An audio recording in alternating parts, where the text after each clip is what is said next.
آئی، اسی طریقہ کے ساتھ غزوہ خندق جو ہے اس کے اندر بھی اللہ تبارک و تعالی نے اہل ایمان کی مدد فرمائی۔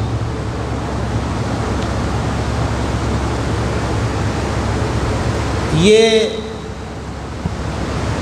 غزوہ 5 سنہ ہجری اور یہی اسلامی مہینہ جو چل رہا ہے ذو القعدہ، جس کو ذی قعدہ بھی کہا جاتا ہے، بولا جاتا ہے، اس میں پیش آیا۔ اس غزوہ کا پس منظر بیک گراؤنڈ یہ ہے کہ نبی مکرم صلی اللہ تعالی علیہ وآلہ وسلم یہود کے کچھ قبائل کو دعوت حق دینے کے لیے تشریف لے گئے، ساتھ میں صحابہ کرام علیہم رضوان بھی تھے۔ تو یہود بغض اور عناد میں بھری ہوئی قوم ہے، انہوں نے نبی پاک علیہ الصلوۃ والسلام سے گزارش کی کہ آپ کچھ دیر رکیں، ہم آپ کی مہمان نوازی کرنا چاہتے ہیں۔ چنانچہ سید العالمین علیہ الصلوۃ والسلام تشریف فرما ہوئے تو یہودیوں نے آپس میں گڑمڑ کی کہ ہمارے پاس یہ موقع ہے کہ معاذ اللہ نبی پاک علیہ الصلوۃ والتسلیم کو شہید کر دیا جائے۔ چنانچہ پلان یہ ترتیب دیا کہ ایک بھاری بھرکم پتھر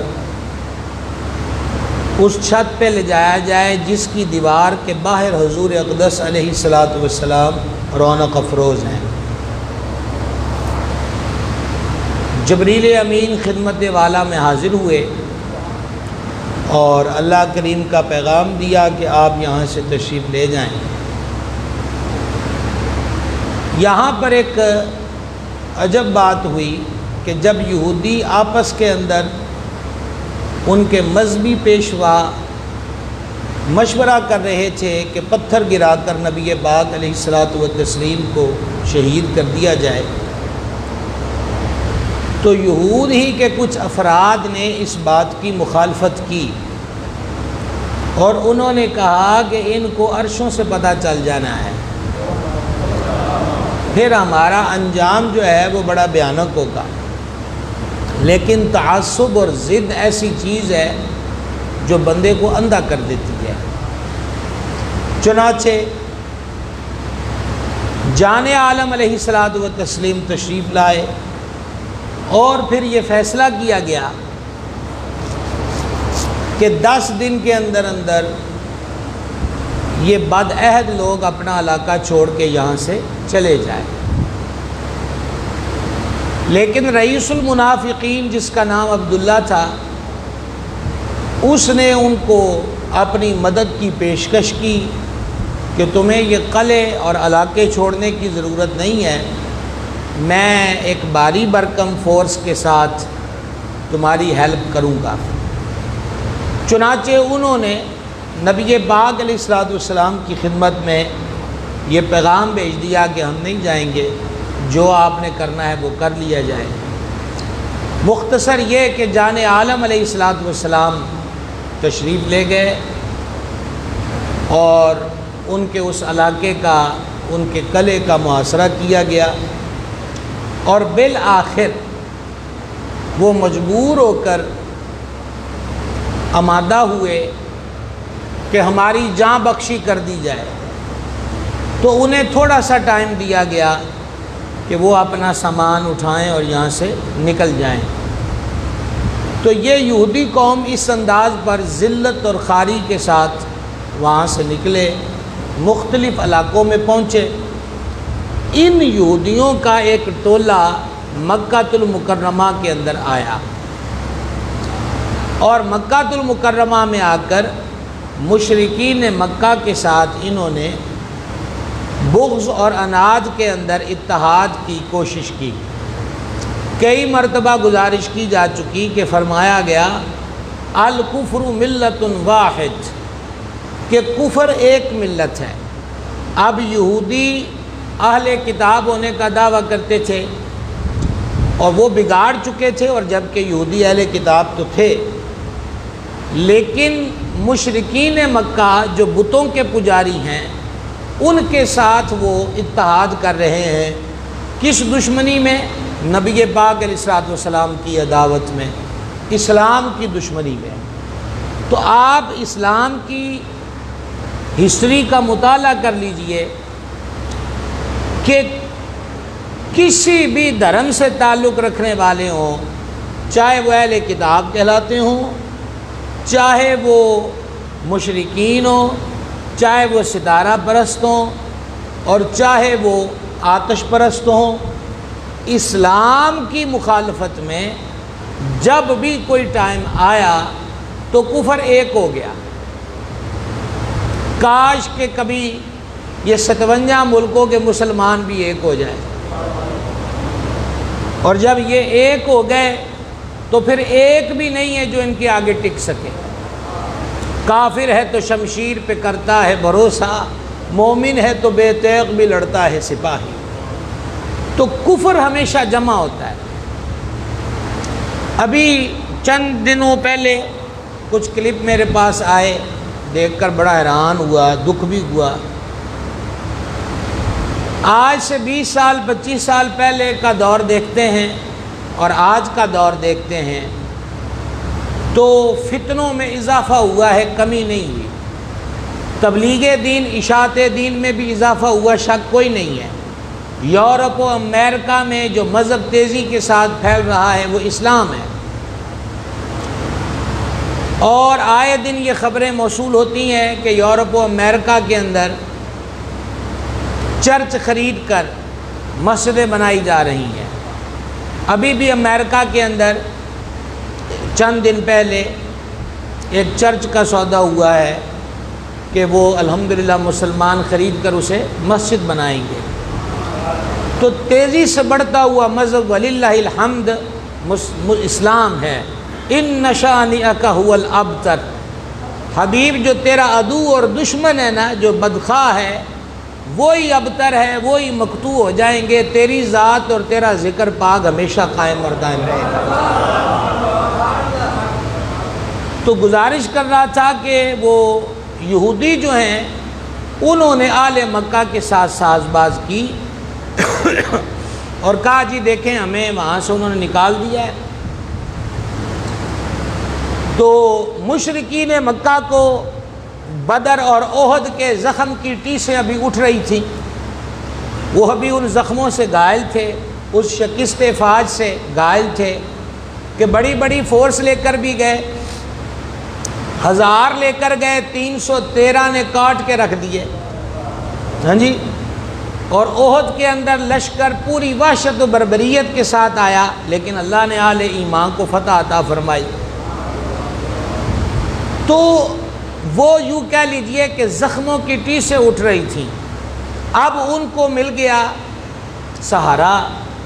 چنانچہ پوری ایک مہم چلائی گئی کہ چڑھائی کی جائے مدینہ شریف پر اور مسلمانوں کو صفحہ ہستی سے مٹا دیا جائے۔ یہ سبب بنا غزوہ خندق کا۔ مختلف اقوال ہم نے تاریخ میں کتب احادیث میں پڑھے ہیں کہ غزوہ خندق میں کفار کی تعداد کتنی تھی، تو کم و بیش 10,000 جنگجو جو تھے وہ غزوہ احزاب کے اندر۔ اچھا احزاب اس کو کیوں کہتے ہیں؟ احزاب گروہوں کو کہتے ہیں۔ تو چونکہ سارے گروہ مل گئے تھے، مکے کے مشرک، ادھر یہودی، ادھر مدینہ پاک میں بسنے والے منافق، تو یہ جتنے ٹولے اور جماعتیں اسلام کے خلاف تھیں یہ سارے اکٹھے ہو گئے، اس لیے اس کو احزاب کہا گیا، اور قرآن پاک میں اس نام سے سورہ مبارکہ بھی موجود ہے۔ تو تو کفار کی تعداد 10,000. ادھر نبی پاک صاحب الاولاق صلی اللہ تعالیٰ علیہ وآلہ وسلم حضرات صحابہ کرام علیہ رضوان سے مشاورت فرماتے ہیں.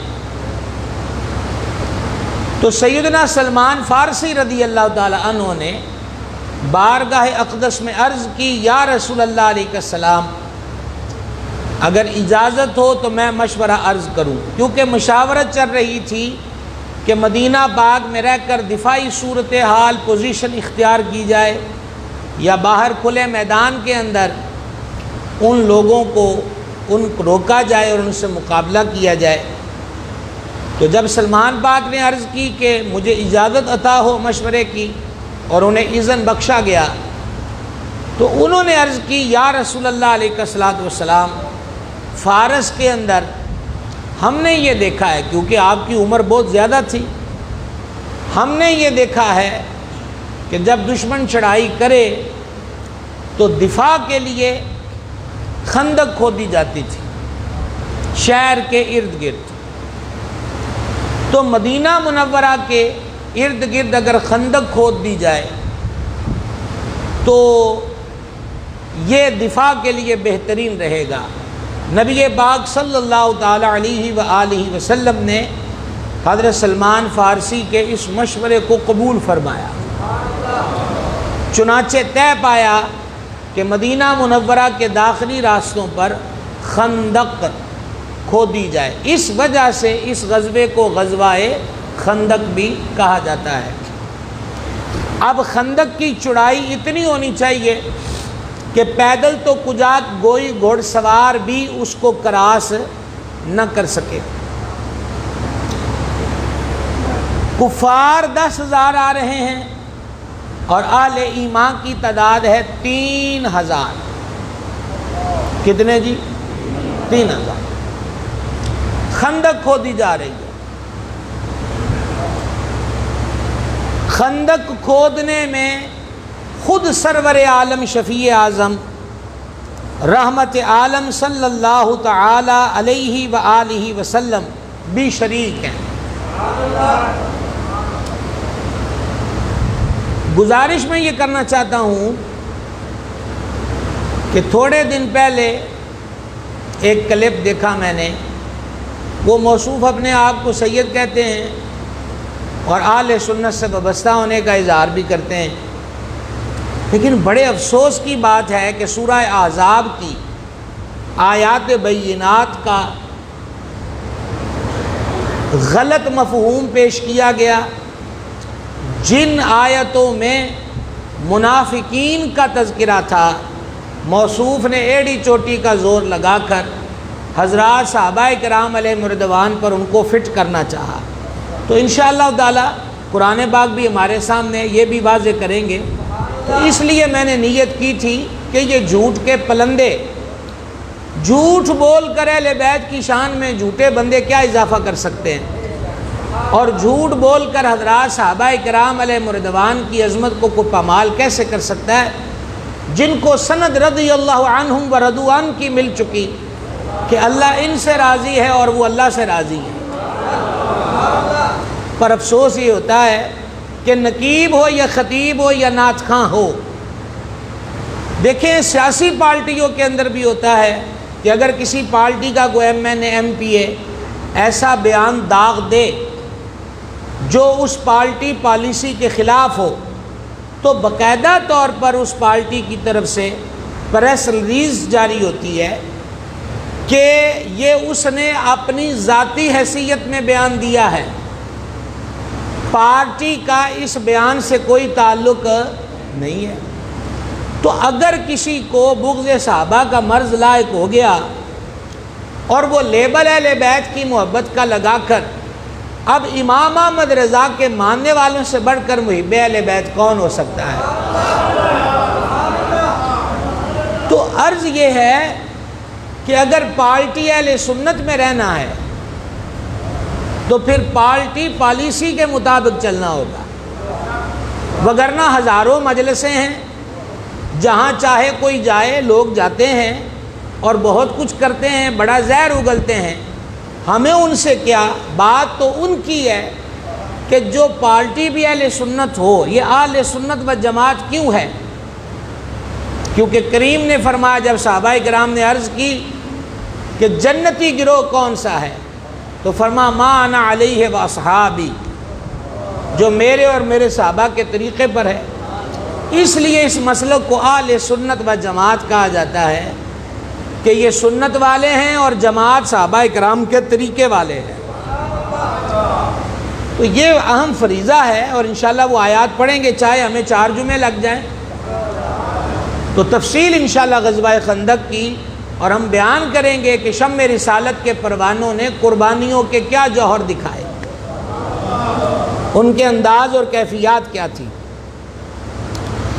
اچھا، گزارش یہ کرنا چاہتا ہوں، یہی وہ غزوہ خندق ہے۔ ایک مثال دینا چاہتا ہوں، حضرت سیدنا عبداللہ ابن عمر رضی اللہ عنہما سرکار فاروق اعظم کے صاحبزادے ہیں، احد میں داخلے کی یعنی لڑنے کی اجازت نہیں ملی کیونکہ عمر 14 سال تھی، اور خندق میں خوش ہو کے کہتے ہیں کہ ہمیں حضور نے اجازت دے دی، میری عمر 15 سال ہو گئی تھی۔ سبحان اللہ الکریم، یہ حضرت فاروق اعظم کے لختے جگر ہیں۔ تو یہاں تو 14 سال کے بچے بھی نہیں بھاگتے، وہ بھی استقامت کے جوہر دکھاتے ہیں، آقا علیہ الصلوۃ والسلام کے نام پہ مر مٹنے کا جذبہ رکھتے ہیں۔ تو یہ بخاری شریف میں موجود ہے کہ وہ کہتے ہیں کہ میری عمر 15 سال ہو گئی اور مجھے محبوب خدا علیہ تحیات و ثنا نے اجازت عطا فرمائی۔ اب خندق کھودی جا رہی ہے، کھانے پک کے نہیں آ رہے، مرغن غذائیں نہیں ہیں، مشروبات نہیں ہیں، پھلوں کی کثرت و بہتات نہیں ہے۔ سرور عالم علیہ الصلوۃ والسلام نے بھی شکم انور پہ پتھر باندھے ہوئے 2، اور حضرات صحابہ کرام علیہ رضوان نے بھی پتھر باندھے ہوئے۔ اس حالت کے اندر خندق کھودی جا رہی ہے، اس حالت کے اندر۔ اچھا، حضرت سلمان فارسی رضی اللہ تعالی عنہ کو جو شرف حاصل ہوا کہ آقا کریم علیہ الصلوۃ والسلام نے فرمایا کہ سلمان ہمارے اہل بیت میں سے ہے، اس ارشاد کا جو موقع محل ہے وہ بھی غزوہ خندق ہے۔ حضرت سلمان فارسی رضی اللہ تعالی عنہ خندق کھودنے میں ان کی جو سپیڈ تھی وہ بہت تیز تھی، بڑی تیزی کے ساتھ یہ خندق کھود رہے تھے۔ اچھا، تو اب 10 بندوں کے ذمے لگا تھا کہ اتنے میٹر آپ نے، اتنے میٹر آپ نے، 10 افراد کے۔ تو اب ہر کوئی چاہتا تھا کہ سلمان فارسی ہمارے ساتھ ہو، سمجھا رہی ہے بات کی؟ تو مثلا مہاجرین کہتے کہ سلمان ہمارے ساتھ ہے، اور انصار کہتے کہ ہمارے ساتھ ہیں۔ اس بات پر اللہ کے حبیب اقدس علیہ الصلوۃ والسلام نے فرمایا کہ سلمان تو ہمارے اہل بیت میں سے ہے۔ یہ اعزاز ملا حضرت سلمان فارسی رضی اللہ تعالیٰ عنہ کو اس مقام پر، اور یہ شرف عظیم ہے جو اس مبارک ہستی کو حضور کے دربار کرم سے عطا ہوا۔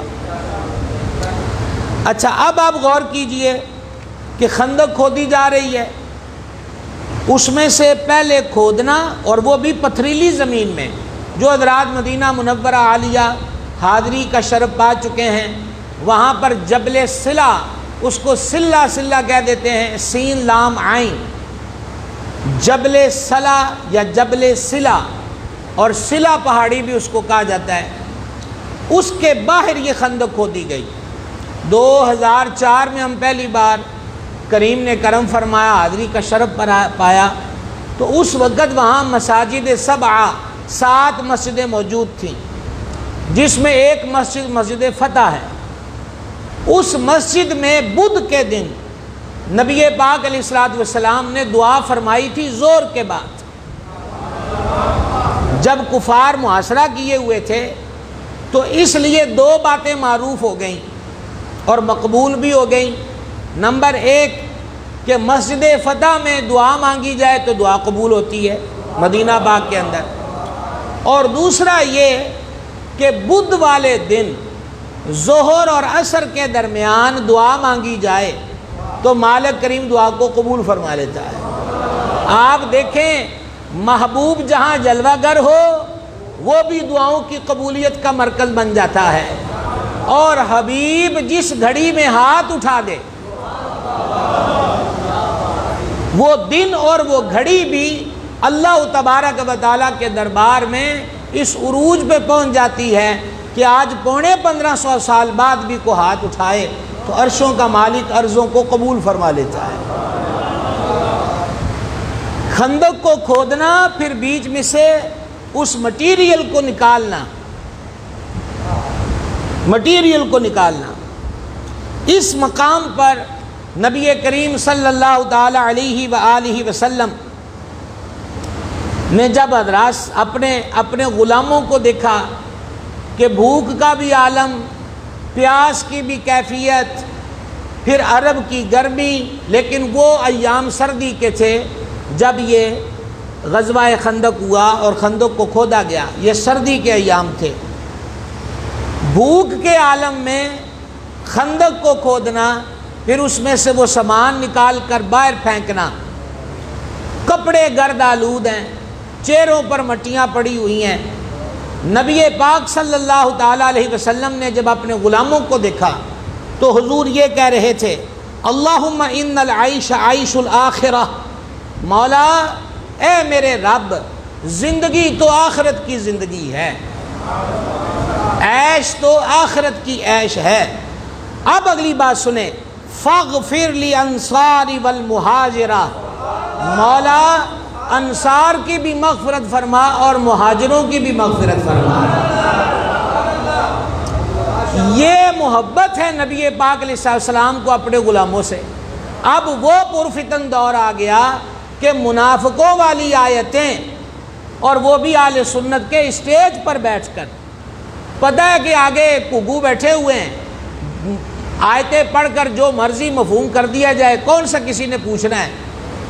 سرکار اپنے غلاموں کی عظمت کو اور ان کے لیے دعائیں یوں فرما رہے ہیں۔ ابھی اور بھی واقعات ہم انشاءاللہ ذکر کریں گے۔ جب نبی پاک علیہ السلام یہ فرما رہے تھے تو اس مقام پر جواب میں صحابہ کرام کیا پڑھتے تھے؟ کل میں دیکھ رہا تھا کہ ابن کثیر نے اس کو لکھا ہے کہ حضرات صحابہ کرام یہ اشعار ترنم سے پڑھتے تھے، مترنم لہجے کے اندر۔ حضرات صحابہ کہتے تھے، نحن الذین بایعوا محمدا، اسی او آ جنہ نے محمد مصطفیٰ دے دست مبارک تے بیعت کی ہے۔ سبحان اللہ الکریم۔ نحن الذین بایعوا محمدا علی الجہاد ما بقینا ابدا، اور یہ یہ جو بیعت کی ہے دست مبارک پر، یہ کس عنوان پر کی ہے؟ اس عنوان پر کہ ہم حضور کے لیے لڑیں گے، ہم حضور کے لیے لڑیں گے۔ کتنے دن لڑیں گے؟ کا ما بقینا ابدا، جب تک زندہ ہیں۔ سبحان اللہ الکریم، جب تک زندہ ہیں۔ اور مرید تے بابے فرید دا ہی بڑا تگڑا ہوندا ہے، غوث اعظم کا مرید بھی معمولی نہیں ہے۔ تو جو بیعت ہی مصطفیٰ جان رحمت کے مبارک ہاتھ پہ کر رہے ہیں، اس بیعت کا مقام دیکھیں۔ بیعت رضوان 1400 سے 1500 تک حضرات نفوس قدسیہ صحابہ کرام رضوان اللہ تعالی علیہم اجمعین محبوب خدا کے دست حق پرست پر بیعت سے مشرف ہیں، اور اللہ عرشوں کا مالک فرماتا ہے رحمان راضی ہو گیا۔ یہ قرآن ہے، رحمان راضی ہو گیا۔ کن سے ہو گیا؟ حبیب وہ جو درخت کے نیچے تیری بیعت کر رہے تھے، رحمان ان سے راضی ہو گیا، اس لیے اس کو بیعت رضوان کہتے ہیں۔ اور حدیث پاک میں فرمایا بیعت رضوان میں شریک ایک فرد بھی دوزخ میں نہیں جائے گا۔ سبحان اللہ الکریم و سبحان اللہ العظیم۔ وہ یہاں پر پھر یاد دہانی کو عرض کرنا چاہتا ہوں کہ حضرت بشر حافی رحمۃ اللہ تعالی علیہ، تذکرہ ہوا تھا نا پچھلے سے پچھلے جمعے بھی، حضرت بشر حافی رحمہ اللہ جن کو قبر کے اندر یہ تحفہ دیا گیا کہ ہم نے آپ کو بھی بخش دیا، آپ کے جنازے میں شرکاء کو بھی بخش دیا، اور یہ حدیث پاک ہے کہ یہ تحفہ ہر مومن کو ملتا ہے قبر میں، یہ تحفہ ہر مومن کو ملتا ہے، مومن کو، کہ تمہیں بھی بخش دیا اور جتنے تمہارے جنازے میں آئے ان کو بھی بخش دیا۔ لیکن آگے پھر بشر حافی ہے، حضرت بشر حافی نے بڑی زہد کی زندگی بسر کی، ایک نواب ہو، شراب نوش ہو، عیش میں مبتلا زندگی بسر کر رہا ہو، اور ادب نے عروج پہ پہنچایا۔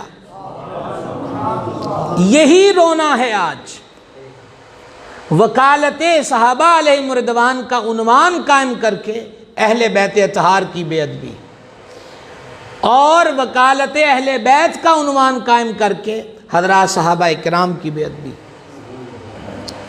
بھائی جی، اسلام محبت اور ادب، تعظیم، یہ ابھی آگے جا کر شاید آج تو وہ حدیث شروع نہیں ہوگی، حضرت سیدنا سعد رضی اللہ عنہ، یہ غزوہ خندق کے بعد، غزوہ خندق جب ہو گیا، آ کر آستانہ پر حضور علیہ السلام نے غسل فرمایا تھا، تو جبریل پاک آ گئے، جبریل پاک، اور آ کے عرض کی حضور آپ نے ہتھیار اتار دیے؟ فرما ہم نے اتار دیے، ہم نے اتار دیے۔ عرض کی یا رسول اللہ علیہ السلام سانو تے ورجے اجازت کوئی نہیں ملی، ٹھیک ہے۔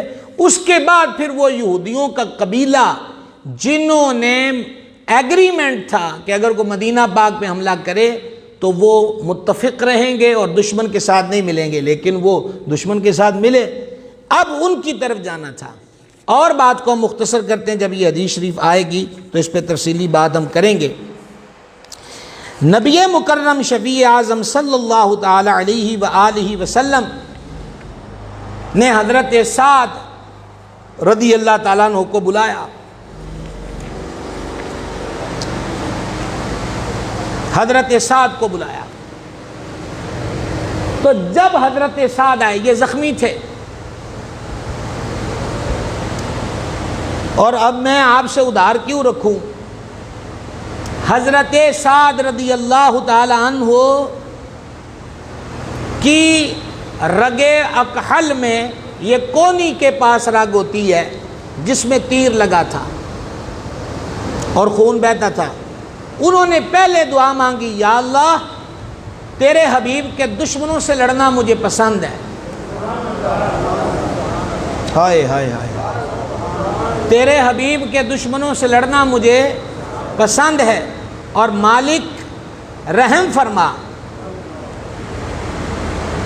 اگر یہ لڑائی ابھی باقی ہے تو پھر مجھے مہلت دے۔ وہ خون نکلنا بند ہو گیا، کیا بات ہے، آپ ذرا جان نثاریاں تو دیکھیں، ان نفوس قدسیہ کی شانیں اور شوکتیں، اور نبی پاک صلی اللہ تعالی علیہ وآلہ وسلم کے نام پر مر مٹنے کے جذبے دیکھیں۔ اب نبی پاک صلی اللہ تعالی علیہ وآلہ وسلم نے حضرت سعد کا خیمہ مسجد نبوی شریف میں لگوایا تاکہ حضور اپنی نگرانی میں حضرت سعد کو رکھیں۔ یہ پیار ہے، یہ محبت ہے اپنے غلام کے ساتھ۔ یہ جتنے بھی سعد ہوئے ہیں کمال کے ہی سعد ہوئے ہیں، کیا خیال ہے جی؟ ایک وہ عود والے سعد ہیں، سعد تیر چلا میرا ماں باپ تجھ پہ قربان۔ ان سے محبت کا عالم یہ ہے کہ ان کا خیمہ سرکار علیہ الصلوۃ والسلام نے مسجد نبوی شریف میں لگوایا۔ اچھا، بتانا آپ کو یہ تھا کہ حضور پر نور صلی اللہ تعالی علیہ وآلہ وسلم خود اپنے غلاموں کے بارے میں تلقین کیا فرماتے ہیں، یہ ذرا سماعت کیجئے، بخاری شریف ہے۔ حضرت سعد کو بلایا گیا یہودیوں کے بارے میں فیصلہ کرنے کے لیے۔ تو جب حضرت سعد رضی اللہ تعالی عنہ آئے تو حضرت سعد کی قوم بیٹھی ہوئی تھی، ان کے قبیلے کے لوگ جو صحابہ تھے وہ حاضر تھے۔ جب حضرت سعد آئے تو حضور نے فرمایا اپنے سردار کے لیے کھڑے ہو جاؤ۔ سبحان اللہ الکریم، یہ بخاری شریف ہے، کتاب المغازی ہے۔ فرمایا اپنے سردار کے لیے کیا کرو؟ کھڑے ہو جاؤ۔ حضرت سعد رضی اللہ تعالیٰ عنہ کی جو بات میں کہہ رہا تھا آپ سے ادھار کیوں رکھیں، جب یہ شہادت کا جام انہوں نے نوش فرمایا، وہ پوری دعا امام بخاری نے اسی چیپٹر کے اندر نقل کی ہے۔ میں آسان لفظوں میں آپ سے مخاطب ہوں تاکہ ربط قائم رہے۔ پہلے اس دن دعا کیا مانگی کہ الہی یہ جو خون ہے اگر دشمنوں سے مقابلہ باقی ہے تو پھر مہلت دے، ہم ان سے اور لڑیں۔ اب جب مسجد اقدس میں ان کا خیمہ تھا اور تقریباً اس کے 1 ماہ بعد انہوں نے شہادت کا جام نوش کیا ہے، اسی عارضے کے اندر انہوں نے پھر حضور اللہ کے دربار میں عرض کی، مالک تو جانتا ہے کہ مجھے سب سے زیادہ پسند ہے تیرے محبوب کے دشمنوں سے لڑنا، اور خصوصاً ان سے لڑنا جنہوں نے تیرے حبیب کو شہر سے نکالا۔ یہ قریش کی طرف اشارہ ہے، اہل مکہ کی طرف، اور جنہوں نے تیرے حبیب کے شہر پہ آ کے حملہ کیا۔ مولا اگر تو یہ سسٹم ان کے حملوں کا باقی ہے تو پھر مجھے زندہ رکھ۔ آپ تمنائیں دیکھیں، پھر مجھے زندہ رکھ، اور اگر یہ معاملہ اب نہیں ہے تو پھر مجھے اپنے پاس بلا لے۔ اور یہ بات غزوہ خندق کے اینڈ پر نبی پاک علیہ الصلوۃ نے فرما دی تھی کہ آج کے بعد یہ مشرک، یہ کفار ہم پہ حملہ نہیں کریں گے بلکہ ہم ان پہ حملہ کریں گے۔ اور غزوہ خندق کے بعد مشرکین مکہ کو جرأت نہیں ہوئی کہ پھر مدینہ پاک پہ چڑھائی کر سکیں، اور پھر اللہ تعالیٰ نے فتح مکہ کا روشن دن بھی عطا فرمایا، اور پھر مکہ شریف پر آل حق آل اسلام کا کنٹرول ہوا۔ تو پھر حضرت سعد کی وہی رگ، اس میں سے خون جاری ہو گیا، نہ آہو بکا، نہ چیخو پکار، نہ بے صبری، نہ واویلا۔ وہ تو ان کے بہتے ہوئے خون کو کسی نے دیکھا تو پھر اس حالت کے اندر بھاگ کر گئے۔ تو حضرت سعد رضی اللہ تعالی عنہ راہی جنت ہو چکے تھے۔ یہ بات سرکار اقدس علیہ السلام کے حضور عرض کی گئی تو حدیث میں ہے کہ حضور اپنی تہمد اقدس کا کپڑا سمیٹتے ہوئے جلدی سے مسجد پاک میں تشریف لائے۔ ادھر حضور تشریف لائے اور اب یہ جملے ہیں، ادھر جبریل امین ریشمی امامہ باندھا ہوا اور حضور کے دربار اقدس میں حاضر ہوئے، اور حاضر ہو کے عرض کی، یا رسول اللہ علیہ الصلوۃ والسلام، یہ کون وفات پا گیا ہے کہ جنت کے سارے دروازے کھول دیے گئے ہیں اور رب کا عرش ہل رہا ہے؟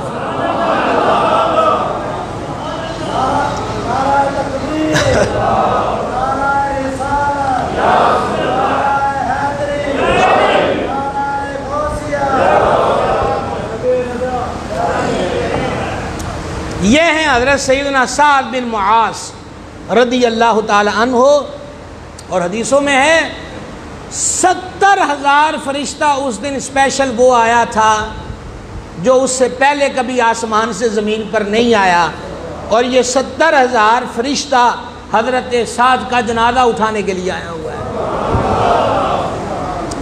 صحابہ پاک نے جب سیدنا سعد بن معاذ کا جنازہ اٹھایا نا تو عرض کرنے لگے، آقا میت کو کندھوں پہ رکھتے ہیں تو اس کا بوجھ ہوتا ہے، سعد کا تو بوجھ ہی کوئی نہیں۔ فرمایا صرف تسی نہیں چکیا ہویا، اس کے جنازے کو فرشتوں نے اٹھایا ہوا ہے۔ یہ ہیں محبوب خدا کے جان نثار صحابہ کرام علیہم رضوان، اور یہ ہے غزوہ خندق کا وہ عظیم بطن عظیم فرد جلیل کہ جن کی شہادت پر جنت کے دروازے بھی کھلتے ہیں اور رب کا عرش بھی ہلتا ہے۔ یہ مقبولیت ہے حضرت سعد بن معاذ رضی اللہ تعالی عنہ کی۔ گزارش آپ کی خدمت میں یہ کر رہا تھا کہ نبی کریم رؤوف الرحیم صلی اللہ تعالی علیہ وسلم دعا کر رہے ہیں، اور اب ذرا سنیے امام بخاری نے یہاں ایک حدیث لکھی۔ حضرت برآ رضی اللہ تعالیٰ عنہ روایت کرتے ہیں کہ ہمارے ساتھ نبی کریم علیہ الصلاۃ والتسلیم بھی خندق کی کھدائی میں شریک تھے، اور حضور خود خندق کی مٹی کو منتقل کر رہے تھے۔ اللہ اکبر کبیرہ۔ یہاں تک کہ وہ جو گرد و غبار ہوتا ہے، اس گرد و غبار نے حضور اقدس علیہ الصلاۃ والسلام کے مبارک شکم انور اور سینہ اطہر کو ڈھانپ رکھا تھا۔ گرد اڑ رہی ہے اور وہ وجود انور پر ہے۔ اولیاء کرام تک آ جائیے آپ، ان حضرات نے دین اسلام کے لیے مشقتیں ہی مشقتیں برداشت کی ہیں، مشکل ترین لمحات سے گزرے ہیں، فاقے، بھوک پیاس، خوف و وحشت، پھٹے پرانے کپڑے۔ حالانکہ یہی وہ لوگ ہیں جو مٹی کے ڈھیلے پر پھونک ماریں تو سونا بن جائیں، لیکن اصل بات وہی ہے جو جان عالم صلی اللہ تعالیٰ علیہ وسلم مہاجر و انصار کے جذبہ محبت کو دیکھ کر کہہ رہے تھے کہ مولا زندگی تو آخرت کی زندگی ہے، زندگی تو آخرت کی زندگی ہے، اور الہی تو مہاجر و انصار کی مغفرت فرما۔ اچھا، اس مقام پر امام بخاری نے جو اشعار نقل کیے کہ نبی پاک علیہ السلام وہ اشعار پڑھ رہے تھے، اور اسی مقام پر دوسری حدیث امام بخاری نے نقل کی کہ نبی پاک علیہ السلام خندق کی گرد کو، مٹی کو منتقل کر رہے تھے، گرد اڑ کر شکم شریف سینہ مبارک پر موجود تھی، اور حضرت رواحہ کے اشعار حضور پڑھ رہے تھے۔ آپ بھی سنیے، حضرت رواحہ کے اشعار پڑھ رہے تھے۔ جاگ رہے ہیں جی آپ حضرات؟ سماعت کیجئے۔ اللہم لولا انت مہتدینا، کہہ رہے تھے الہی اگر تو ہمیں ہدایت نہ دیتا، یہ اشعار حضرت رواحہ کے ہیں، الہی اگر تو ہمیں ہدایت نہ دیتا، ولا تصدقنا ولا صلینا، تو نہ ہم صدقہ دیتے نہ ہم نماز پڑھتے، فَأَنزِلًا سَكِينَةً عَلَيْنَا، مولا ہم پر سکینہ نازل فرما۔ اور سکینہ کے بارے میں بھی ہم کئی بار گزارش کر چکے، یہ ایک خاص رحمت ہوتی ہے جو اہل ایمان کے دلوں پہ اترتی ہے، جس سے خوف، ڈر، وحشت، بے چینی، اضطراب، بے قراری، مایوسی، فکر، یہ ساری چیزیں ختم ہو جاتی ہیں۔ یہ سکینہ ہے۔ دوسرے لفظوں میں کہتے ہیں نا جی سکون ہو گیا، کہتے ہیں میرے داڑھ میں درد ہو رہی تھی، فلاں گولی کھائی، آدھی رات بے چینی میں گزری لیکن گولی کھائی یا انجیکشن لگوایا تو کہتے پھر سکون ہو گیا۔ تو یہی لفظ سکون، سکینہ، یہ اللہ کی خاص عطا ہے۔ فَأَنزِلًا سَكِينَةً عَلَيْنَا، ہم پر سکینہ نازل فرما۔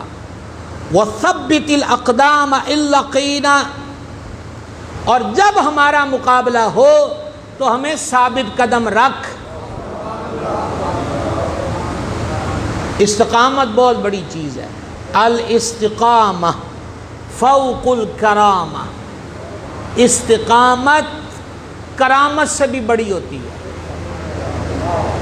استقامت اسی سے ہے مستقل مزاجی، مستقل ہونا۔ ثبت اقدامنا، ہمارے قدموں کو ثابت قدم رکھ۔ قائم رہنا.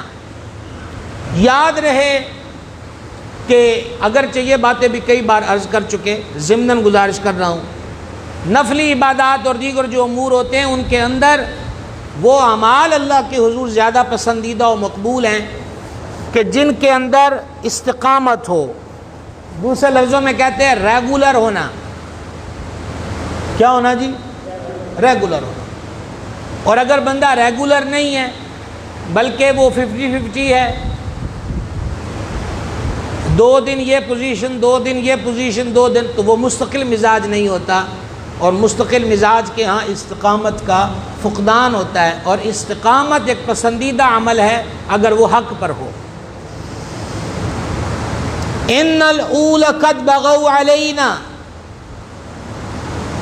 اور اگر وہ ہمیں فتنے میں مبتلا کرنے کی کوشش کریں گے، وَإِنْ أَرَادُوا فِتْنَةً أَبَيْنَا، تو پھر کیا ہوگا؟ ہم ان کا انکار کریں گے. اب یہاں پر آپ کو پھر تھوڑا سا جاگنے کی مکمل توجہ کی زحمت دی جا رہی ہے. یہ اشعار حضرت ابن رواحہ کے ہیں اور حضور پڑھ رہے ہیں، صحابہ پاک سن رہے ہیں. اب یہ جو اس کے اندر آخر میں ہے نا وَإِنْ أَرَادُوا فِتْنَةً أَبَيْنَا، کہ اگر وہ ہمیں فتنے میں ڈالیں گے تو ہم ان کا کیا کریں گے؟ انکار کریں گے. فتنے کو قبول بلکہ فتنے کا انکار کریں گے. تو صحابہ پاک فرماتے ہیں کہ یہ جو ابینا تھا نا، حضور اس کو لمبا کر کے پڑھتے تھے. اچھا ابینا، لیکن حضور اس کو لمبا کر کے پڑھتے تھے. یہ بھی ایک اشعار کی موزونیت ہوتی ہے، الفاظ کا اظہار ہوتا ہے کہ کسی صورت بھی فتنہ گر کی فتنہ گری کو قبول نہیں کیا جائے گا، بلکہ ہم ان کے فتنے کا رد و انکار کریں گے اور مصطفیٰ جان رحمت سے وفا کا ہر مقام پہ اظہار کریں گے. سبحان اللہ الکریم. گرامی قدر حضرات، ایک حدیث پاک اس ضمن میں سماعت کریں. یہ حضرت عبداللہ ابن عباس رضی اللہ تعالی عنہما سے مروی ہے. عن النبی صلی اللہ علیہ وسلم قال نصرت بالصبا، فرمایا اللہ کے حبیب علیہ السلام نے کہ مالک کریم نے میری باد صبا کے ساتھ مدد کی ہے. وَأُهْلِكَتْ عَادٌ بِالدَّبُورِ، اور یہ جو قوم عاد ہلاک ہوئی ہے یہ باد دبور سے ہلاک ہوئی ہے. تحمل رکھے، میں آپ کو دونوں کی وضاحت کرتا ہوں. باد صبا، صبا وہ چلے کہ باغ پھلے، لیکن بہار سے باد صبا کیوں جڑی ہے؟ یہ بھی ایک راز کی بات ہے، ابھی آپ سے عرض کرتا ہوں. یہ جو باد صبا ہے نا، یہ مشرق کی طرف سے چلنے والی ہوا ہے. کدھر سے؟ مشرق کی طرف سے. اور یہ جو باد دبور ہے یہ مغرب کی طرف سے چلنے والی ہوا ہے. شیخ محقق شیخ عبداللہ محدث دہلوی علیہ رحمت کہتے ہیں، انہوں نے اپنی کتاب مدارج النبوہ کے اندر مشہور تفسیر ابن مردوہ کے حوالے سے اس کو نقل کیا. بڑی محبت بھری اور معرفت کی بات ہے. اب خندق والے محاصرین جو 10,000 تھے کفار و مشرکین، ان کو وہاں سے اکھاڑا گیا تیز ہوا کی صورت میں. شیخ محقق نے اس حوالے سے لکھا کہ باد صبا نے، یعنی مشرق کی طرف سے چلنے والی ہوا نے مغرب سے چلنے والی ہوا کو کہا کہ محبوب کے غلام جان نثار جمع ہیں اور حضور خود تشریف رکھتے ہیں، کہ آر آل کے آپاں بھی اپنی خدمت کریے. کیا بات ہے، یہ مدارج النبوہ.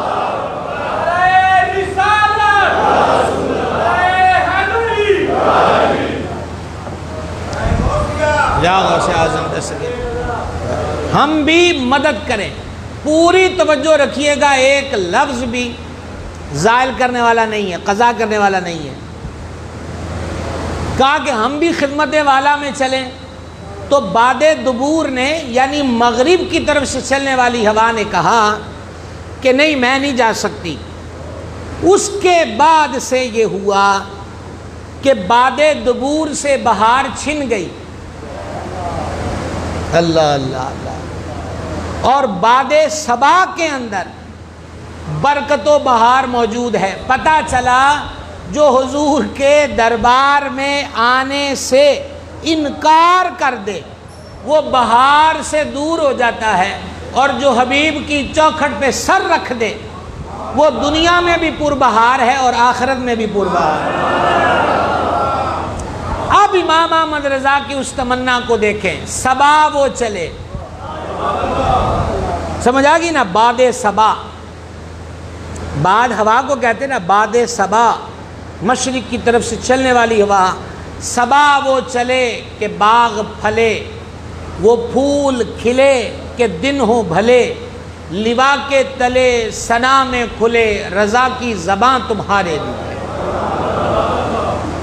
سبحان اللہ الکریم۔ تو سرور عالم علیہ السلام اور آپ کے خدام اب اس مقام پر کھود رہے ہیں خندق۔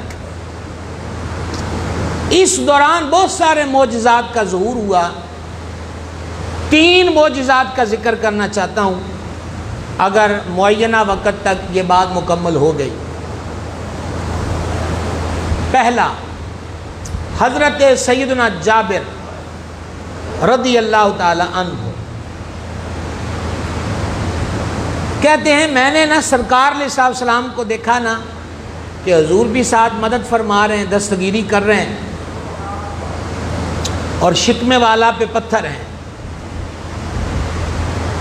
تو میں نا وہاں سے چل پڑا گھر کی طرف، اور میں نے اپنی بیوی سے کہا کہ کوئی شے ہے اپنے گھر وچ؟ انہوں نے کہا 4 کلو جو نے تے او بکری دا بچہ ہے، اور کوئی شے نہیں۔ حضرت جابر رضی اللہ تعالیٰ عنہ فرماتے ہیں کہ میں نے بکری کے بچے کو ذبح کیا اور اس کا گوشت بنایا، اور بیوی اپنی سے کہا کہ تو یہ نہ جو پیس، حضور کے مبارک شکم پر پتھر بندھے ہوئے ہیں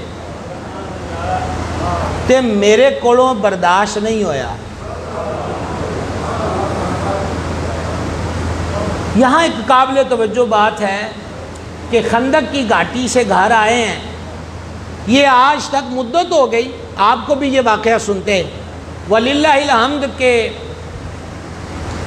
جو ہمیں دستیاب ہوا مطالعے کی پوری کوشش ہوتی ہے۔ یہ منظر نہیں ہے کہ حضرت جابر کہائے آئے ہون تے آکھیا میں بھی تے پتھر بنے نے، کوئی ایک روٹی مینوں تے پکا کے دے، شاید آپ متوجہ نہ ہو سکے، ایک روٹی مینوں تے پکا کے دے، ایسا نہیں ہوا۔ یہ جماعت ہی کمال ہے۔ حضرت عثمان پاک سے کہا جاتا ہے تس باقی تے اگلے سال آن گئے تے تسی کعبے کولو خالی کیوں جاندے پے ہو؟ کچھ یاد آیا کہ نہیں آیا؟ آپ کعبے کا طواف کریں، زمزم پئیں، صفا مروہ کی صحیح کریں، محرم ہے، احرام باندھا ہوا ہے، تسی تے عمرہ کر کے جاؤ، نہ کہا حضور تو بغیر ایسے نہیں عمرے کر دے۔ یہ مفہوم ہے، یہ مفہوم ہے اس ارشاد کا کہ حضور کے بغیر ہم کعبے کا طواف نہیں کریں گے۔ تو جو کعبے کا طواف حضور کے بغیر نہیں کرتے وہ حضور کے بغیر روٹی کیسے کھا سکتے ہیں؟ تو یہ نہیں کہا کہ میں نے ایک ادھی شے کو دیو میں کھا کے ٹر جاواں تے حضور نو عرض کر آواں، انج نہیں ہویا۔ بیبیاں جو ہوتی ہیں نا جن کو امور خانہ داری کی پوری فہم اور سمجھ ہو، وہ کچن کے معاملے میں بڑی حساس ہوتی ہیں، خصوصاً جب معاملہ مہمانوں کا ہو، کیونکہ سارا کھانا بھیجنے کا جو انحصار ہے وہ بیوی کے ذمہ ہوتا ہے۔ اور بڑی پرابلم کیا ہوتی ہے کہ کدے روٹی کاٹ نہ جائے۔ اس چیز کو سامنے رکھ کے حضرت جابر رضی اللہ تعالیٰ عنہ کی زوجہ پاک نے کہا کہ تانوں آٹے دا بھی پتہ ہے کہ کننا کے تے اے دا بھی پتہ ہے کہ گوشت کننا کے۔ تے صاحب دا ہی حضور دے نال غلاماں نو بلایا جاوے، مینوں حضور دے پراہنیاں سامنے شرمندہ نہ کریا جائے۔ کیا بات ہے۔ لو جناب خرامہ خرامہ خوشی خوشی حضرت سیدنا جابر رضی اللہ تعالی عنہ حاضر ہو گئے وہ اسلا پہاڑی کے پاس۔ آپ میں سے بہت سارے حضرات، اب تو وہاں ایک بڑی مسجد بنا دی گئی، تو 7 مسجدیں وہاں پر ہوتی تھیں، 7 مسجدیں۔ ایک مسجد حضرت سلمان فارسی کے نام سے ہوتی تھی۔ اچھا، تو وہ حاضر خدمت ہوئے اور چپکے سے عرض کی کہ یا رسول اللہ علیہ السلام، 4 کلو آٹا ہے حضور، تے نکا جا بکری دا بچہ ہے، وہ میں ذبح کر کے دے آیا ہوں، حضور تو مہربانی فرمائیں اور ساتھ اس مقدار کو جو میں نے عرض کر دیا ہے حضور انہیں کو غلاماں نال لے لو تے میری کلی نو رشک جنت بنا دو۔ دیکھیں جناب، دعوتوں کا بھی ایک حسن ہوتا ہے، ایک ہوتے اسرت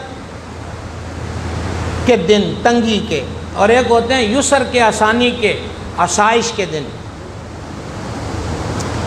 کھاندے پیندے دنوں چ دعوت ہوئے تو ہوندی تو بھی دعوت ہے، پر ماحول ایسا ہو، یہ میں اپنی اور آپ کی مثال آپس میں کرنا ہوں، وہ تو بڑی بڑی بارگاہ ہے۔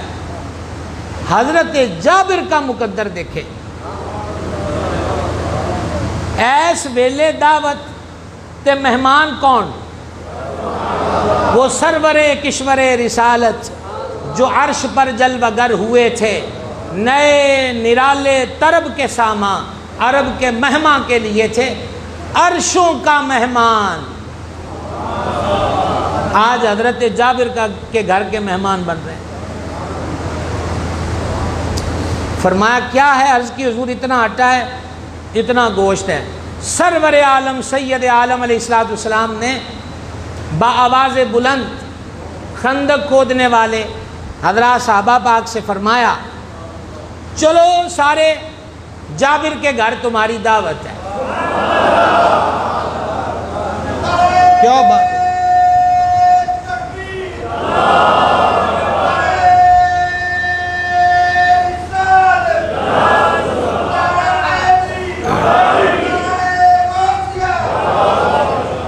چلو جابر کے گھر تمہاری دعوت ہے۔ ادھر یہ ارشاد ہوا، ادھر حضرت جابر سے فرمایا کہ تم گھر پہنچو اور ہمارے تشریف لانے سے قبل ہنڈیا چولہے سے نہ اتاری جائے اور روٹی نہ پکائی جائے۔ حضرت جابر آگے آگے سرور عالم علیہ السلام سینکڑوں صحابہ پاک کے ساتھ حضرت جابر کے گھر کی طرف۔ 4 کلو آٹا ہے جی۔ تو انہوں نے کہا کہ سرکار پورے غلاموں کے ساتھ تشریف لا رہے ہیں۔ تو بی بی صاحبہ نے، آپ کی زوجہ پاک نے کہا کہ میں تے تانوں گزارش کیتی سی، تسی سرکار نو عرض نہیں کیتا کہ آٹا کنا ہے؟ تو حضرت جابر پاک نے فرمایا میں تے پورا عرض کیتا ہے۔ تو کہا پھر سرکار نے کیا فرمایا تھا؟ کہا انہوں نے یہ فرمایا کہ میرے آن تو پہلے ہانڈی نہیں لانی چولہے تو تے روٹی نہیں پکانی۔ تو ان بی بی صاحبہ نے جو جواب دیا نا، اس کا خلاصہ و مفہوم یہ بنتا ہے کہ بس پھر جو حضور ہیں جو فرمایا ہے تے صدقہ ہی خیران ہے۔ یہ کیا چیز ہے؟ اس کو کیا کہیں گے آپ؟ اس کو کس عنوان کیا دیا جائے کہ آٹا 4 کلو ہی ہے؟ اور یہ مطمئن ہو گئے کہ حضور فرماتے ہیں ساڑھے 8 تو پہلے ہانڈی نہیں لانی۔ اس کو کیا کہیں گے؟ یہی وہ یقین ہے، یہی وہ اعتماد ہے، یہی وہ بھروسہ ہے کہ جس دل میں بس جائے وہی مومن کامل ہے، اور دنیا کی کوئی طاقت اسے ہرا نہیں سکتی۔ یہی جذبہ صادقہ ہے۔ کریم تشریف لائے علیہ الصلوۃ والسلام. ہانڈی کہاں ہے؟ عرض کی حضور یہ ہے. اٹھاؤ. لعاب اقدس ڈالا. کیا بات ہے جناب. یہ ہو رہا جی سالن بڑھنے لگا ہے. لعاب شریف. آٹا لاؤ گندا ہوا. حضور یہ پیش ہو گیا. لعاب اقدس ڈالا. اور پتہ صاحب کیا فرمایا؟ اپنی بیوی سے کہو کہ محلے سے کسی کو اور بھی بلوا لے, وہ دینا روٹیاں پکوا دے. کیا بات ہے جناب. کھانا تیار ہے جی. اچھا یہ بخاری شریف کا مضمون تھا. دیگر کتب کے اندر ہے کہ وہ گھر اس دور کے اندر جو گھر تھے وہ بہت بڑے بڑے کھلے کھلے کمروں پر مشتمل نہیں ہوتے تھے. اب بھی جو پرانی عمارتیں آثار کے اعتبار سے عرب میں کچھ بچ گئی ہیں تو آپ دیکھیں کہ ان کے کمروں کے سائز بہت بہت کھلے نہیں ہیں. تو حضرت جابر پاک کا جو گھر ہے اس کا کمرہ بھی مختصر تھا. تو سید عالم علیہ السلام اس کمرے میں رونق افروز ہوئے تو حضور نے اپنے مبارک ہاتھوں سے دیواروں کو اشارہ کیا. اللہ اکبر کبیرہ.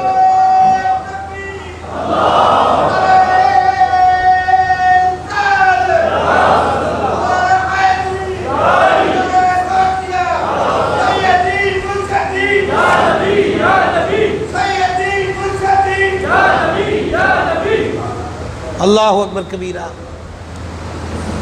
تو دیواریں کھل گئیں, پیچھے ہٹ گئیں. یہ ہوں کوئی بندہ صاحب لاوے کہ چتیلیاں وڈیاں کنج ہوئی ہونی ہیں, بالے وڈے کنج ہوئے ہونے نے.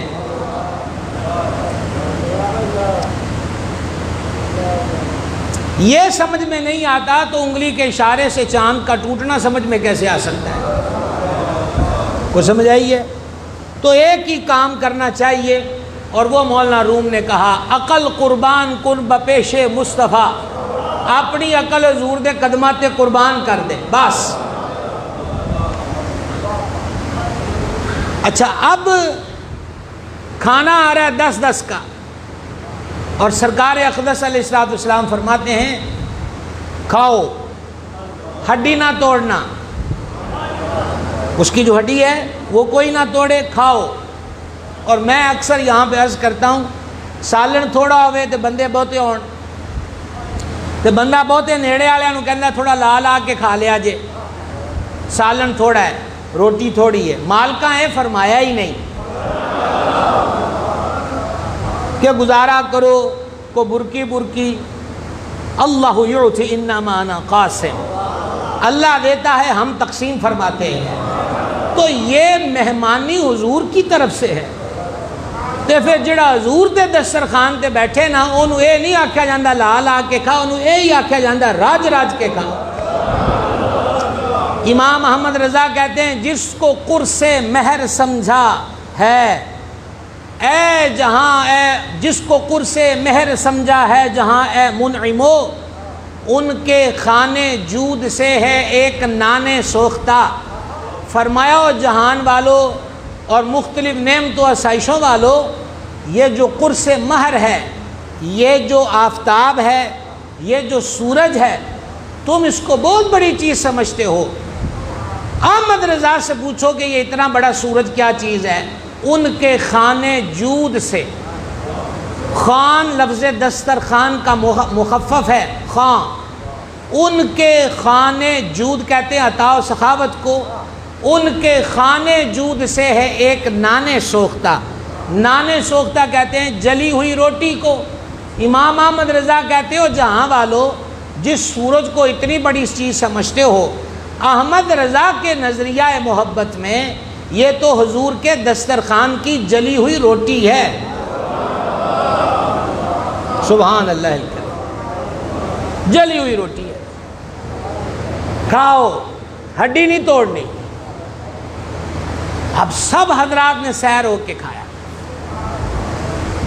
کریم تشریف لے گئے. جابر پاک فرماتے ہیں ہنڈیا کو دیکھا تو ویسے ہی جوش مار رہی تھی, آٹے کو دیکھا تو وہ بھی اپنی آب و تاب و مقدار پر قائم تھا، کوئی چیز کم نہیں ہوئی۔ یہ ہے بخاری شریف۔ دیگر کتب میں ہے کہ جب حضرات صحابہ اکرام علیہ رضوان خندق کے وہ جان نثار لوگ جو محنت پہ لگے ہوئے تھے، تناول کر کے باری باری حضوروں کو بھیج رہے ہیں علیہ الصلوۃ والتسلیم، تو فرمایا کہ ہڈیاں لاؤ،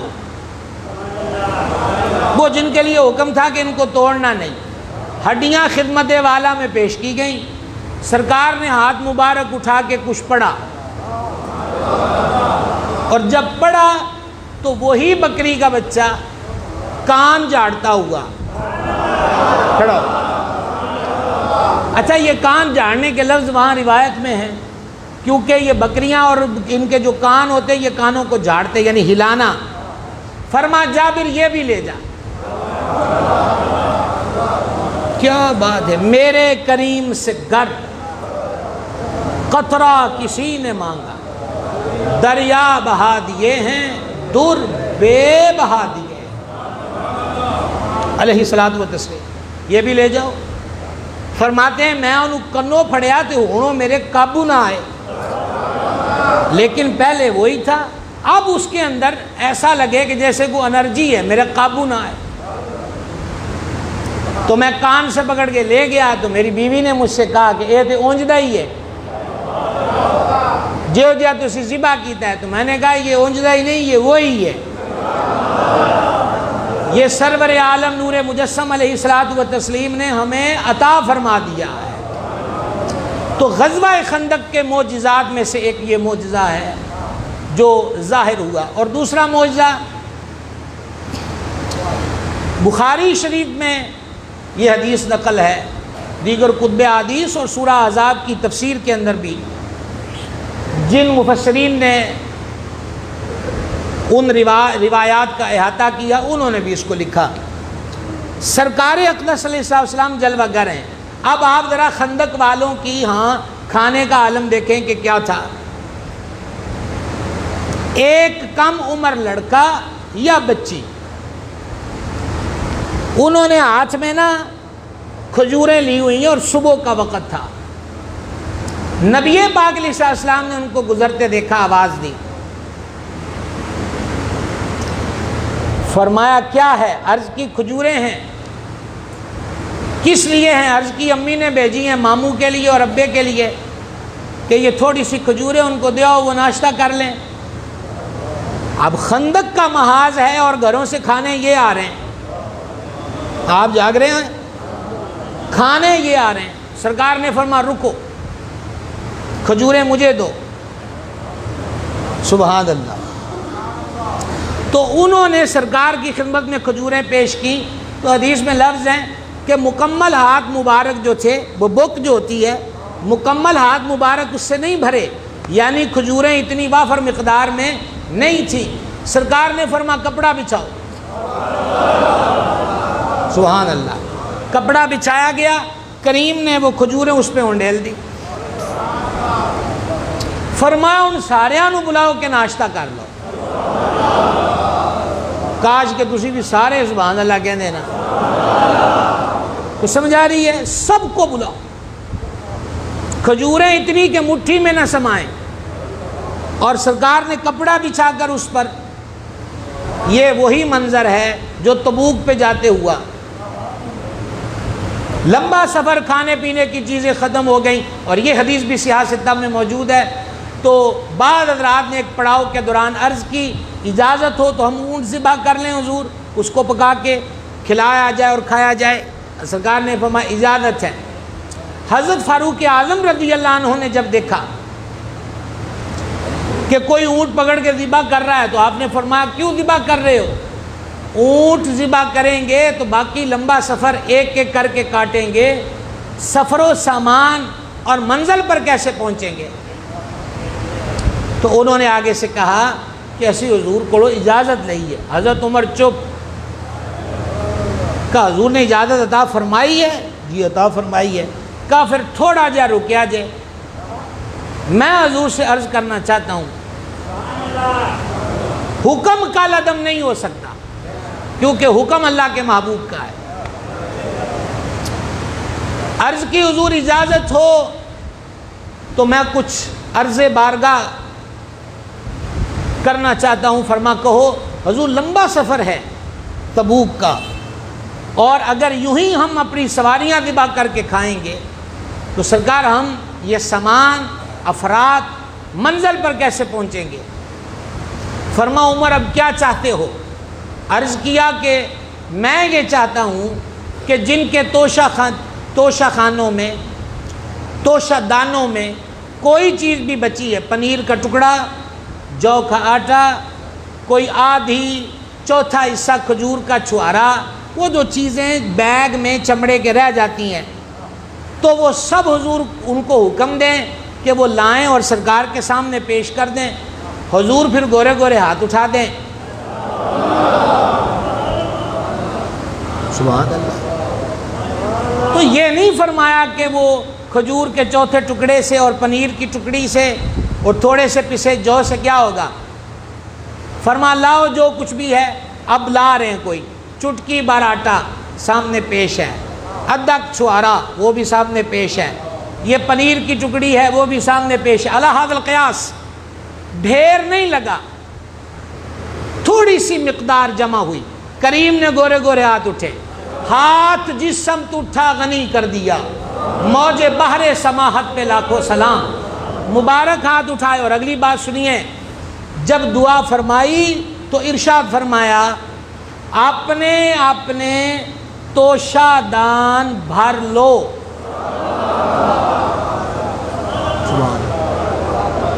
توشہ دان جس کی آج جدید شیپ ٹفن ہے، اس دور میں بکسے تھے چولے چمڑے کے۔ اپنے توشہ دان بھر لو۔ کوئی ایک تو ہو جس نے عرض کی ہو کہ چٹکیاں تھی اسی پیش کی تھی نے بھر کے انج لئیے۔ میرا امام کہتا ہے جو گدا دیکھو لیے جاتا ہے توڑا نور کا، نور کی سرکار ہے کیا اس میں توڑا نور کا، میں گدا تو بادشاہ بھر دے پیالہ نور کا، نور دن دونا تیرا دے ڈال صدقہ نور کا۔ علیہ السلام۔ تو توشہ دان بھرے گئے، ڈھیر وہیں موجود تھا۔ واپس آ جائیے غزوہ خندق پہ، سب کو بلاؤ، سب کو بلایا، ناشتہ کرو، سارے سیر ہو کے کھجوریں کھا رہے ہیں۔ وہ جو مٹھی میں نہ سماتی تھیں اب وہ سینکڑوں کھا رہے ہیں، اور تعداد کی پابندی نہیں کہ ایک ایک کھانی ہے، سیر ہو کے کھا رہے ہیں۔ اور جب سب تناول کر چکے اور کپڑے کو سمیٹنے کا وقت آیا تو کھجوریں اتنی نہیں تھیں جتنی پھینکی گئیں، اس سے بھی زائد تھیں، اور کپڑے کو کلوز کر دیا گیا۔ یہ دوسرا معجزہ ہے جو میں نے 3 کا آپ سے کہا تھا، جو غزوہ خندق میں پیش آیا۔ گرامی کا حضرات، بقیہ ہم تذکرہ انشاءاللہ اگلے جمعے عرض کریں گے آپ کی خدمت میں، کہ قرآن پاک میں اللہ تعالیٰ نے اہل ایمان کا غزوہ خندق میں جذبہ بیان فرمایا، منافقین کی کنڈیشن کیا تھی، اور کتنی لڑائی ہوئی یا نہیں ہوئی۔ اور یہی وہ غزوہ خندق ہے کہ جس کا واقعہ ہم پہلے ذکر کر چکے۔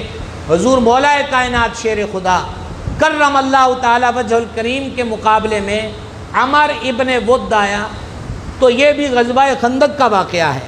یہ ساری تفسیر انشاءاللہ اگلے جمعے۔ قربانی کے جانور خریدے جا رہے ہیں، مختلف قسم کے سوالات مسائل ہمارے پاس فون و میسجوں کے ذریعے پوچھے جا رہے ہیں۔ اس ضمن میں چند باتیں گوش گزار کرنا چاہتا ہوں۔ ہر سال کی طرح اس سال بھی بڑا سوال بھینس یا کٹے کی قربانی کے بارے میں ہے۔ دیکھیے سیدھی اور صاف بات ہے کہ بھینس اور کٹا اس کی عمر اگر 2 سال ہو تو یہ قربانی کے اندر شریک ہے، قربانی ہو جائے گی۔ کسی کا دل کرے تو کر لے اور کسی کا دل نہ کرے تو نہ کرے۔ جہاں تک شرعی مسئلے کا سوال ہے تو وہ یہی ہے کہ بھینس اور کٹے کی قربانی جائز ہے، درست ہے۔ اور دوسرے مسالک کے بھی ماضی کے بڑے بڑے جو صاحبان علم تھے جن کے فتاوی جات چھپیں، ان کے اندر بھی یہ مسئلہ واضح الفاظ میں موجود ہے۔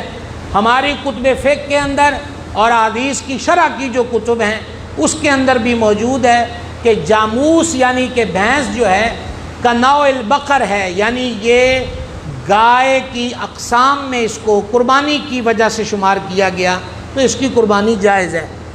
دوسری گزارش، اونٹ ہو یا گائے ہو، اونٹ 5 سال کا اور گائے وغیرہ ہو یا بھینس وغیرہ تو یہ 2 سال۔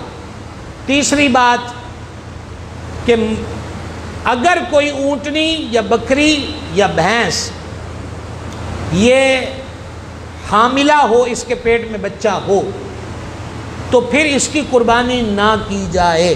لیکن اگر کسی کے پاس یہی جانور ہے، بیچ کر نیا لینے کی طاقت نہیں ہے، تو اس صورت کے اندر اگر حاملہ بکری، اونٹنی یا گائے کی قربانی کر دی گئی تو ہو جائے گی۔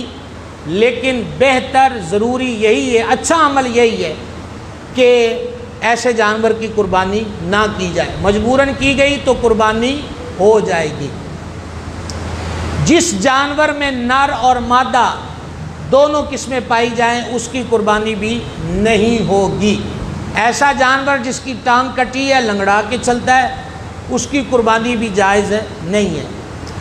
جلابہ، ایسا جانور جو گندگی و غلاظت کھاتا ہے اور اس کے وجود سے تعفن، بدبو پھیلتی ہے کہ جدھر گزرے بدبو ہی بدبو ہے، ایسے جانور کی قربانی نہیں ہوگی۔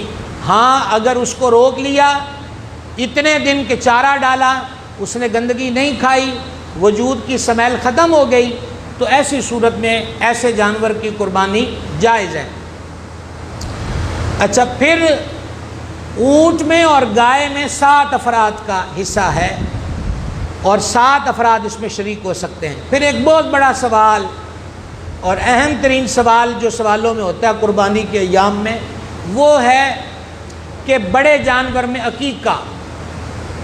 تو آج کا آخری مسئلہ یہی ہے، اور پھر انشاءاللہ ہم ساتھ ساتھ مسائل بھی ذکر کرتے رہیں گے۔ گزارش یہ ہے کہ قربانی کی ایک قسم نہیں ہے، قربانی کی کئی اقسام ہیں۔ ایک تو یہ قربانی ہے جو 10، 11، 12 کو کی جاتی ہے، یہ اس کو سنت ابراہیمی علیہ السلام بھی کہا جاتا ہے۔ ایک قربانی یہ ہے۔ ایک قربانی ہے جو حاجی کرتے ہیں مینا کے اندر، وہ قربانی عید الاضحیٰ والی قربانی نہیں ہوتی، بلکہ وہ قربانی حج کے شکرانے کی قربانی ہے۔ سمجھ آ رہی ہے جی بات؟ وہ حج کے شکرانے کی قربانی ہے۔ ایک تیسری قربانی ہے، اور وہ ہے کہ جب کسی حاجی پر واجبات حج میں سے یا کسی محرم پر، یعنی جس نے حج یا عمرے کا احرام باندھا، اس نے اس احرام کی پابندیوں میں سے کوئی ایسی پابندی توڑ دی کہ جس کی وجہ سے دم واجب ہوتا ہے۔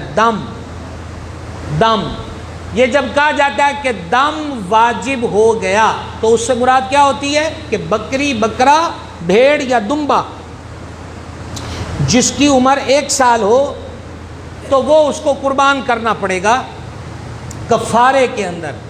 تو یہ جو دم ہے یہ بھی کیا ہے؟ کیا ہے بھائی جی؟ یہ بھی قربانی ہے۔ اور دم کے بعد اگلا جو مرحلہ ہے وہ بڑے جانور کا ہوتا ہے، جس میں گائے ذبح کرنی پڑے گی مناسک حج یا احرام کی پابندیوں میں سے کسی کو توڑنے پر۔ اب تک کتنی ذکر ہو گئی؟ بڑی عید والی، شکرانہ حج والی، دم والی، اور دم کے بعد بڑے جانور کا۔ تو یہ ساری کیا چیزیں ہیں؟ قربانیاں۔ اسی طریقے کے ساتھ یہ 5ویں قربانی ہے اور اس کو کہتے ہیں عقیقہ۔ عقیقہ ہیں قربانیاں، اور آسان کر دوں، جنہوں نے سنتیں پڑھ لی یا ابھی ہم سنتیں پڑھیں گے انشاءاللہ تعالی، تو کتنی سنتیں پڑھیں گے؟ پھر اس کے بعد کیا پڑھیں گے؟ 2 رکعتیں، اور وہ 2 رکعتیں کیا ہیں؟ کیا ہیں جی؟ فرض ہیں۔ دیکھیں، تھی یہ بھی نماز اللہ کے لیے، اور وہ جو 2 رکعتیں ہیں وہ بھی کس کے لیے؟ اچھا، عشاء کے فرض کتنے؟ 4، اور وتر کتنے؟ اب دونوں کی کیٹیگری میں فرق کیا ہے کہ عشاء کے فرض 4 رکعتیں جو ہیں وہ کیا ہیں؟ فرض، اور وطر کی 3 رکعتیں کیا ہیں؟ واجب۔ لیکن فرض، واجب، سنت، سنت مؤکدہ، سنت غیر مؤکدہ، ساری چیزیں کیا ہیں؟ نماز۔ اور کس کے لیے ہیں؟ اللہ کے لیے۔ البتہ احکام میں فرق آ گیا کہ کوئی فرض ہے، کوئی واجب ہے، کوئی سنت مؤکدہ ہے اور کوئی سنت غیر مؤکدہ، لیکن بنیادی بات کیا ہے کہ سجدہ سچے رب نو۔ اسی طریقہ کے ساتھ آپ ان چیزوں کو گن لیں جو ابھی میں نے آپ کو بتائیں کہ عید الاضحیٰ ہو یا شکرانہ حج ہو یا دم ہو یا عقیقہ، کوئی فرض ہوگا، کوئی واجب ہوگا اور کوئی سنت، لیکن ہے کس کے لیے؟ کس کے لیے؟ اللہ کے لیے۔ اگر یہ بات سمجھ میں آ گئی تو اب آپ غور فرما لیجئے کہ بڑے جانور میں جب 7 بندے شریک ہوئے تو 7 کی طرف سے قربانی ہو گئی۔ اسی طریقہ کے ساتھ معلوم ہو گیا کہ حصے 7 ہیں، جان 1 ہے اور حصے 7 ہیں۔ بعینی ہی اگر کوئی بندہ بڑے جانور میں عقیقے کا حصہ ڈالنا چاہتا ہے، مثلا ایک میری طرف سے، ایک فلاں فلاں، اور ایک بولے اپنے بچے کا یا بچی کا عقیقہ کر دیں، تو بلا تکلف یہ درست ہے، جائز ہے۔ فتاویٰ رضویہ کی 20ویں جلد میں اور بہار شریعت کے 15ویں حصے میں یہ مسائل موجود ہیں اور کتب فقہ کے اندر بھی منقول ہیں۔